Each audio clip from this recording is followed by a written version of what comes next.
os herdeiros, eles simplesmente se veem numa situação que eles não têm esse valor para dispor antecipadamente antes mesmo de receber aquele patrimônio, aquela herança. E aí ou eles simplesmente não abrem o inventário e se mantêm inertes, né, com relação a isso, esperam ver o que vai dar um dia, e aí no dia que eles forem efetivamente abrir esse inventário, vai incidir multa na abertura desse inventário, que vai girar aí de no mínimo 10% sobre o valor do imposto que ele tem a pagar. Então, se ele já tinha aqueles 8% para pagar, agora ele vai ter um percentual a mais, né? E aí a cada ano que passa, esse percentual, pelo menos aqui no Rio de Janeiro, ele vai aumentando gradativamente. Ou então, o que algumas famílias se veem obrigadas a fazer é se desfazer de algum patrimônio, né? Ou o herdeiro vai se desfazer de algum patrimônio dele pessoal, que ele já tenha em nome dele, para poder ter esse valor para arcar com o inventário, ou ele vai dilapidar aquele patrimônio que ele ainda nem recebeu, né? Aquele imóvel que o falecido deixou em nome dele e que está lá rolado no inventário, ele vai tentar alienar, vender esse imóvel para poder gerar dinheiro e pagar esse inventário. E aí, quando ele, então, vende um imóvel que já está, né, arrolado no inventário, a pessoa que vai comprar não vai comprar pelo valor de mercado. Não vai, né? Quem vai comprar um imóvel que está no inventário, que você não sabe se vai demorar 6 meses, 1 ano ou 10 anos, e fica uma coisa incerta para quem está comprando, para o comprador. Então, esse imóvel, com certeza, vai ser alienado por um valor abaixo do valor de mercado, infelizmente, e aí vai haver um deságio e esses herdeiros vão acabar tendo uma perda patrimonial significativa. E aí, né, devido a esse alto custo do inventário, além do fato de que o inventário judicial ele pode se arrastar por anos, dependendo dos herdeiros, da família, do acordo entre eles e do trâmite da justiça mesmo, que a gente sabe que já está sobrecarregada, e obviamente que um patriarca, uma matriarca, né, que constituiu um patrimônio ao longo de uma vida, não vai querer que o seu patrimônio seja simplesmente dilapidado por um sistema, que é o sistema do inventário, né, e não chegue nas mãos dos seus herdeiros, dos seus filhos, a integralidade daquilo que ele constituiu. E é o que hoje acontece, né, na maior parte das vezes, porque os herdeiros não têm uma situação financeira confortável para poder arcar com o custo desse inventário. E aí então que surge a grande importância dessa família fazer um planejamento patrimonial. O brasileiro ainda não tem muito essa cultura de planejar o patrimônio. O brasileiro até ele se planeja financeiramente à medida do possível, né? Às vezes ele se planeja financeiramente para 1 ano, para 10 anos, para aquele mês, para aquela semana, mas ele tem um certo planejamento. Eu recebo tanto, eu pago isso, eu tenho esse custo fixo aqui, eu vou guardar tanto. Então ele tem um mínimo planejamento, né, financeiro. Mas o planejamento patrimonial às vezes é deixado de lado. E efetivamente esse é um tema importante que a família precisa conversar. Os pais, os filhos, a esposa, o marido, eles precisam conversar sobre isso. Porque senão vai ficar à mercê do Estado no dia que você não estiver mais aqui e ocorrer o falecimento, porque o falecimento é um evento certo, que todos nós temos certeza que um dia chegará a nossa hora, a gente não sabe como, nem quando, nem onde, mas esse dia vai chegar, essa hora vai chegar e ninguém é eterno. E aí como que esse patrimônio que você constituiu vai ser transferido para os seus herdeiros? Seus herdeiros terão condição de administrar, terão condição de gerir, terão condição de receber esse patrimônio? E muitas vezes não tem. E aí que a gente entra no planejamento patrimonial e, consequentemente, sucessório dessa família. E como fazer isso? Existem alguns institutos que são utilizados, alguns até muito conhecidos, né? Mas talvez esses institutos, que são os mais conhecidos, como o testamento, uma doação de bens em vida, com reserva de usufruto, talvez eles não sejam a melhor saída para a sua família. Por isso que a família precisa ser estudada, precisa ser ouvida, precisa ver como que é o arranjo dessa família, se tem filhos, se os filhos são casados, se tem netos, enfim, né? O regime de casamento desse casal, do patriarca, da matriarca, e ver o que atende melhor essa família, o que atende melhor em quais sentidos? No sentido de uma segurança jurídica para essa família e no sentido financeiro. né? Uma economia financeira que essa família vai ter fazendo um planejamento patrimonial ainda em vida, ao invés de deixar para que isso seja resolvido após o falecimento. Então, vou dar aqui um exemplo que às vezes as pessoas falam assim, eu já planejei sim, já doei tudo, já doei todos os meus bens para os meus filhos, fiz a doação ainda em vida, tá tudo certo, eu tenho usufruto de todos os imóveis, meu filho não vai poder vender, não vai poder alienar, não vai poder dar em pagamento, não vai poder dar em garantia algum empréstimo que ele venha fazer, vai poder fazer nada se não tiver a minha assinatura, então eu tô tranquilo, tá tudo certo. E aí eu vou explicar para vocês que nem sempre é assim, você tem que ver sobre uma amplitude maior. E um caso concreto, né, é melhor para a gente poder visualizar essa questão. Por exemplo, uma família, né, um casal que constituiu um vasto patrimônio de imóveis durante, né, toda a vida conjugal deles, tinham terrenos, apartamentos, casas dos mais variados tipos e valores. E eles então falaram, não, vamos fazer a doação para os filhos, eles tinham 4 filhos, né, para que a gente não tenha essa dor de cabeça, nem eles tenham essa dor de cabeça futuramente. E aí fizeram a doação de bens em vida com reserva de usufruto, registrou no cartório, tudo certinho. E aconteceu que um desses imóveis, que era um terreno, né, no Rio de Janeiro, houve uma proposta de uma construtora em adquirir esse terreno. Essa construtora queria adquirir esse terreno para subir 2 torres nesse terreno de prédio, 2 torres de apartamentos residenciais num condomínio, né, com toda a infraestrutura, piscina, área de lazer, né, um condomínio residencial. E a proposta dessa construtora, incorporadora, era um tanto quanto atrativa, né? Em troca, né, desse terreno, ela pagaria um valor de entrada para o proprietário e, ao final dessa construção, ainda haveria uma dação em pagamento de 8 apartamentos, 8 imóveis, né, fracionados, 8 apartamentos dessas 2 torres seriam dadas como forma de pagamento em troca desse terreno. E aí, esse terreno valia, na época, em torno de 7, 8 milhões de reais, era um terreno grande, e cada imóvel que ainda iria ser construído por essa construtora incorporadora ia ser mais ou menos, ia ter um valor de mercado de aproximadamente 2 milhões e meio de reais. E então, a família viu aquilo como um grande atrativo. Bom, é um negócio, se a gente tem um terreno que vale 8 milhões...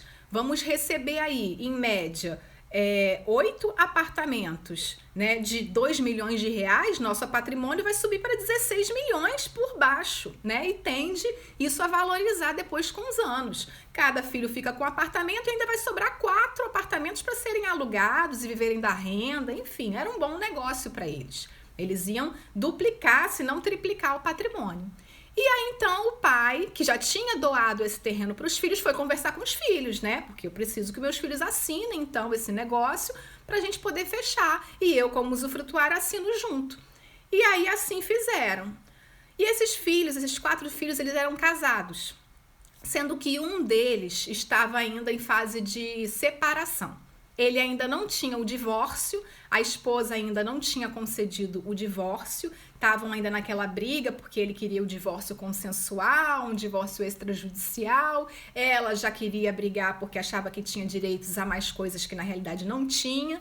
Então eles estavam recém-separados de corpos, mas lá o estado civil dele, desse filho, ainda constava como casado. E se casado ele era, para ele poder assinar uma escritura de compra e venda, para ele poder assinar um negócio como esse com a construtora, precisaria da anuência, da outorga de todas as esposas de todos os filhos, porque agora eles eram os proprietários e o pai tinha apenas o usufruto, o pai doou em vida. E essa esposa em específico, que já estavam separados, mas não tinha saído o divórcio ainda, ela se recusou terminantemente a assinar esse contrato, esse negócio. Ela dizia que ela tinha direito, que ela não ia assinar porque não estava sabendo o que se tratava aquilo, que depois ele ia pegar esse dinheiro e ia sumir e ela ia ficar sem nada, e que ela não ia assinar nada. Ela estava querendo era dificultar a família, né? E conseguiu.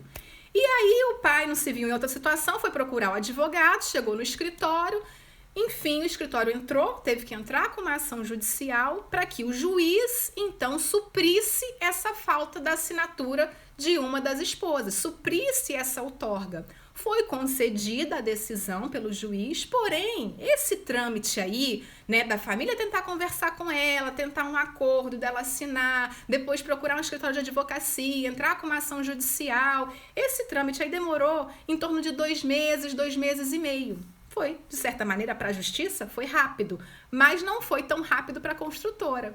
E aí, depois de posse dessa decisão judicial, o patriarca foi lá, procurou a construtora, tá tudo certo, agora a gente pode fechar o negócio, porque eu tenho essa decisão judicial aqui, não precisa mais da outorga da assinatura dessa esposa aqui do meu filho, dessa minha nora aqui, tá tudo certo, vamos fechar o negócio? E a construtora disse, infelizmente, a gente tinha um prazo. Né? A gente estava com pressa quando nós te procuramos, nós inclusive falamos e deixamos claro isso, a gente estava com uma certa pressa porque a gente tinha um prazo para fazer o lançamento do empreendimento e a gente não podia passar desse prazo.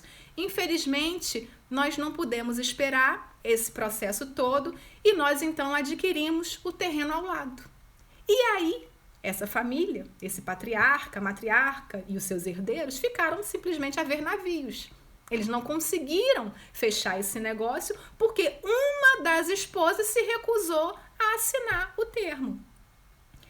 E tiveram que socorrer ao judiciário, perdeu aí 2, 3 meses. Quando chegaram para fechar o negócio, já era tarde demais.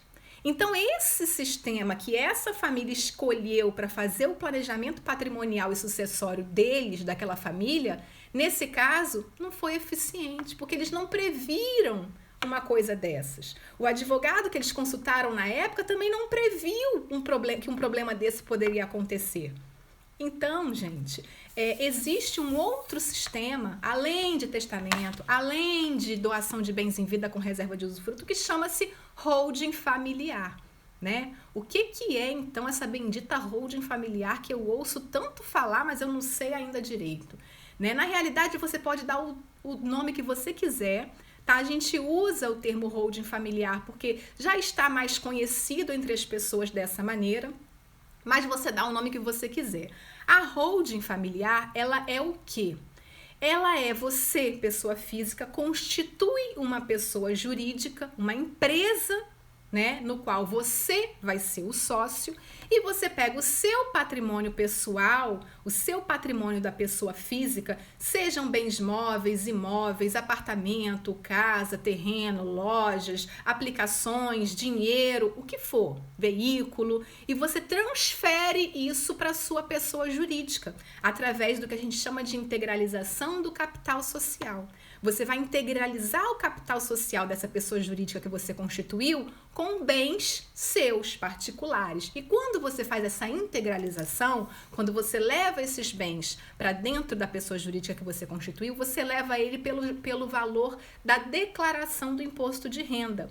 Aquele imóvel que você comprou há 10, 15, 20 anos atrás, que lá no seu imposto de renda está declarado como 50, 100 mil reais e hoje ele vale 1 milhão, 2 milhões, porque houve a valorização imobiliária, a inflação e tudo mais, você vai levá-lo pelo valor declarado no imposto de renda, por aquele valor baixinho mesmo. E aí, ao invés de você ser proprietário do imóvel X, você vai passar a ser sócio da empresa tal, do CNPJ tal, que você constituiu, e você vai ter cotas sociais dentro dessa empresa. Você vai ter, por exemplo, 100 mil reais em cotas sociais dentro dessa empresa. E aí, então, você fez o planejamento patrimonial da sua família. Ah, essa empresa pode alugar esses imóveis, pode vender, pode dar em pagamento, pode fazer contrato de fiança, pode. Você tem a plena liberdade, como qualquer outra pessoa jurídica. E aí, você, através dessa empresa, dessa holding familiar, você vai garantir uma maior segurança para gerações futuras, para você e para gerações futuras. Tem gente que usa muito o termo de blindagem patrimonial. Eu, particularmente, não gosto desse termo, porque você não vai blindar nada. Quando você blinda uma coisa, nada ultrapassa aquela blindagem, né? Essa que é o sentido da palavra. E, na realidade, quando você cria uma pessoa jurídica e coloca o seu patrimônio pessoal lá dentro, você não vai blindá-lo. Você vai proteger esse patrimônio, né, da familiar, esse patrimônio seu que agora é da pessoa jurídica, de uma maneira mais eficaz e mais segura. Porque dentro desse contrato social, você já prevê em determinadas cláusulas coisas que você consegue trazer, né, uma maior segurança para aquela família. Você pode colocar cláusulas de incomunicabilidade, de impenhorabilidade, enfim, né? Se você doar essas cotas para os seus filhos, essas cotas não vão se comunicar com o regime de casamento que esses filhos tenham ou venham a adquirir futuramente. Então você consegue, de uma maneira organizada, lícita, né? Claro, com o auxílio de um profissional habilitado nessa área, para você conseguir com uma maior segurança possível dentro dos elementos jurídicos que existem hoje e que são plenamente permitidos, você consegue uma maior proteção desse patrimônio. E aí uma das dúvidas que foram chegando depois da live da semana passada foi: eu não posso fazer locação então, porque você disse que se eu pego meu patrimônio pessoal e levo para dentro da pessoa jurídica, eu teria que pagar o ITBI.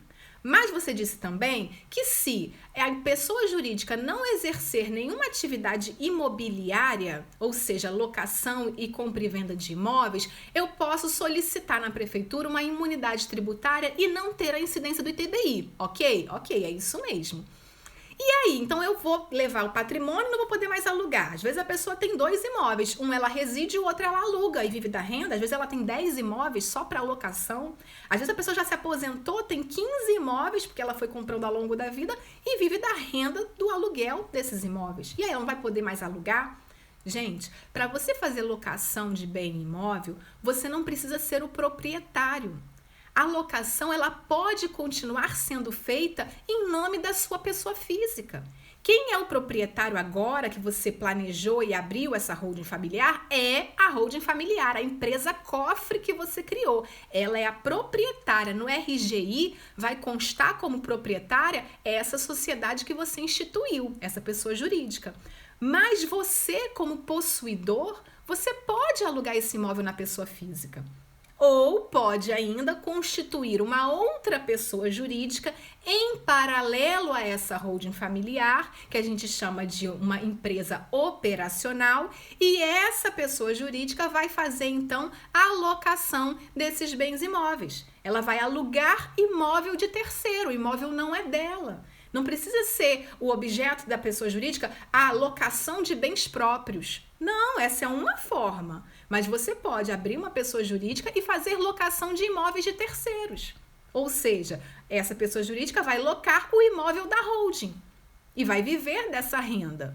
Isso é plenamente possível e lícito. Inclusive, isso faz parte de um dos planejamentos patrimoniais que a família pode fazer. Antes mesmo de abrir uma holding familiar, a família que vive da renda de aluguel, você quando aluga um imóvel como pessoa física, você tem que pagar à Receita Federal, à União, o imposto de renda sobre aquele valor de aluguel que você está recebendo mês a mês. E aí, dependendo do valor que você recebendo, se eu não me engano, na tabela, acho que é mais de R$4.000, você já paga 27,5% de imposto de renda. Todo mês, ou você recolhe lá através do Carnê-Leão, esses 27,5% do que você recebeu, ou se o inquilino, se o locatário for pessoa jurídica, vai haver o imposto de renda retido na fonte. A pessoa jurídica que vai recolher em seu nome vai descontar do valor do aluguel. Então, na prática, você teve que recolher 27,5% de tudo que você recebeu de aluguel, já que você alugou como pessoa física. Quando você aluga como pessoa jurídica, quando o locador é a pessoa jurídica, esse imposto cai muito. Por quê? Os impostos que vão incidir sobre a receita que vai entrar nessa pessoa jurídica vai cair para cerca de 11,33%, no máximo 15%. Dependendo do regime tributário dessa empresa, qual é a receita, né, anual, faturamento anual que essa empresa tenha.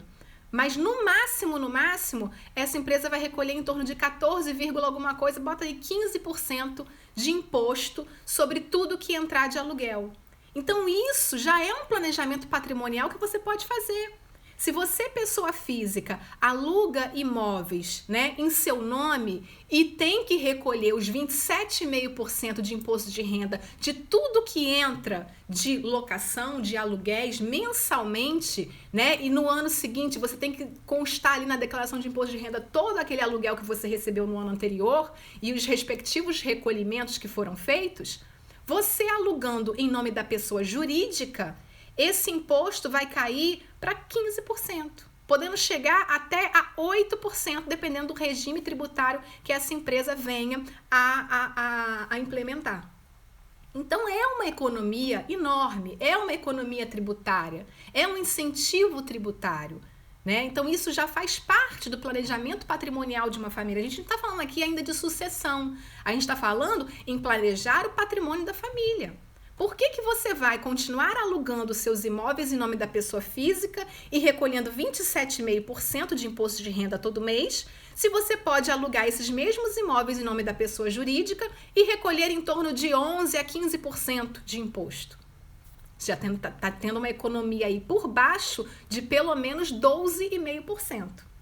Então, essa é uma das vantagens de você procurar ver quais são as formas e as maneiras que você tem para planejar o patrimônio da família, trazendo uma economia inclusive tributária, em termos de tributos, né? E aí, depois que você constituiu, voltando aqui, saindo um pouco do tema de locação, que eu acho que já deu para entender, quando você, então, constitui essa holding familiar, constitui essa pessoa jurídica, coloca o seu patrimônio lá dentro, e aí essa pessoa jurídica passa a ser efetivamente a proprietária e você é apenas o sócio dessa empresa que tem cotas sociais dentro dessa pessoa jurídica, você vai começar a pensar no planejamento sucessório. Como eu vou fazer para os meus herdeiros, então, efetivamente herdarem essa empresa, sem ter que abrir um inventário no dia que eu falecer. E aí você, ainda em vida, vai fazer a doação das cotas sociais dessa empresa que você é sócio. Vai fazer a doação para os seus herdeiros e essa doação com reserva de usufruto. Você vai continuar sendo o usufrutuário dessas cotas e o administrador dessa sociedade que você instituiu, ou seja, a empresa ainda vai continuar nas suas mãos, no seu mando, na sua gestão, porém, quem figurará lá no contrato social como sócios serão seus herdeiros, por exemplo, os seus filhos. Se você tem 200 mil reais de cotas sociais dentro da tua holding e você tem 2 filhos, por exemplo, você vai fazer a doação de 100 mil reais em cotas sociais para o filho A e 100 mil reais em cotas para o filho B. Cada um vai ter 50%, porém você vai continuar sendo o usufrutuário, o administrador e o gestor dessa sociedade até o último dia da sua vida. Quando você vier a falecer, esse usufruto automaticamente se extinguirá, ele não mais existirá, e aí você já vai deixar tudo previsto nesse contrato social, como que você quer que essa sociedade, que essa empresa que você instituiu seja administrada. Por quem, por qual filho, por todos os filhos, em conjunto, separadamente, isoladamente, ou um terceiro que não seja os seus filhos, ou a sua esposa, caso ela ainda seja viva, e você deixa tudo já esquematizado, como que será a gestão dessa empresa, dessa sociedade limitada no dia que você não estiver mais aqui. De uma maneira segura, lícita, juridicamente permitida, tá? Trazendo uma maior segurança para os seus herdeiros. E aí, nessa doação dessas cotas sociais, vai incidir o imposto. O mesmo imposto que incide lá no inventário, que é o ITD ou ITCMD, ele é o Imposto de Transmissão, Causa-Mortes ou Doação. Então, morreu, incide ele, que é o Imposto sobre Herança. Doou, também vai incidir o mesmo imposto. E esse imposto aqui na holding familiar, a grande vantagem é que a base de cálculo dele vai ser menor. Você lá no inventário teria que recolher, vamos supor, um estado que pratique já a alíquota máxima, você teria que recolher 8% sobre o valor atualizado do patrimônio que está sendo transferido. Naquele exemplo que eu dei, um apartamento de 100 mil reais que eu comprei há 10 anos atrás, hoje ele vale 1 milhão. Então, esses herdeiros vão ter que pagar no mínimo 80 mil reais de imposto. sobre o que vão receber ainda. Aqui na holding familiar, não, é o mesmo imposto, só que a base de cálculo ela é menor. Por quê? Porque você trouxe os seus imóveis pelo valor declarado do seu imposto de renda, porque a lei permite que você faça isso. Então, você tem 100 mil reais em cotas sociais. Doou para os herdeiros, os 8% vão incidir sobre 100 mil reais. Então, nós temos aí 8 mil reais. No caso do estado do Rio de Janeiro, por exemplo, nesse caso, você vai pagar uma alíquota de 4,5%. Vai pagar R$ 4.500, fazendo uma holding familiar, né, nesse esquema de doação das cotas.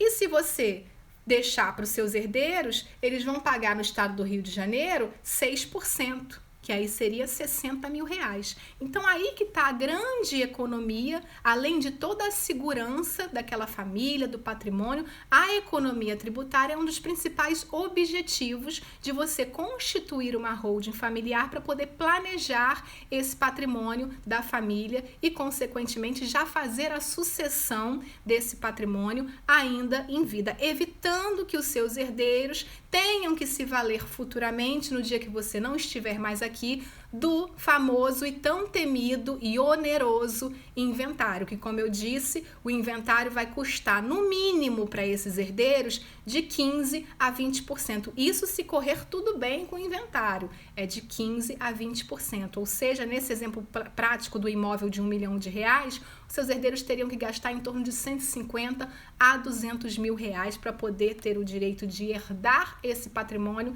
que você já trabalhou arduamente durante toda uma vida para constituir. Gente, hoje eu não vou poder me estender muito, tá?